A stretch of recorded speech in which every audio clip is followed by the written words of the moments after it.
नमस्कार मित्रांनो, आज रविवार असल्यामुळे मी लवकरच हॉटेल बंद केलंय आणि मी आता चाललोय घरी. आगा बाबा कसलं ऊन पडलंय ना जामच. या कलकलत्या उन्हात सुद्धा मला एक भारी गोष्ट दिसली बघा. ही ब्लॅक कलरची थार गाडी. आजकालच्या तरुण पोरांमध्ये या गाडीची जामच क्रेज आहे बघा. तुम्हाला थार गाडी आवडती का नाही कमेंट करून सांगा बरं का मित्रांनो. उन्हामुळे अंगाची लाई चालली होती. मग म्हटलं जरा गारच घ्यावा. मग आलो की या ज्यूसच्या गाड्यावर. आईला या शेडनेटची पण कमालच आहे ना. किती बी ऊन पडू द्या, लयच गार वाटतंय बघा. या मामाने चिकूचं ज्यूस दिला आणून. मग काय लावलं तोंडाला.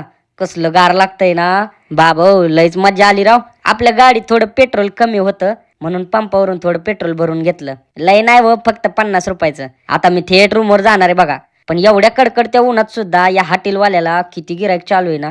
काय नाही व भाऊ, क्वालिटी असल्यावर गिराईक कुठं बी जातो. मी आलोय बघा रूमवर आता. ही आपली रूम आहे. इथं मी एकटाच राहतो. हा आपला रिंग लाईट, ही राऊंडची खुर्ची आणि हा आपला ब्लॅक बॅकग्राऊंड. व्हिडिओ तुम्ही बघितलाच असेल बरं का. तर मित्रांनो, व्हिडिओ कसा वाटला कमेंट करून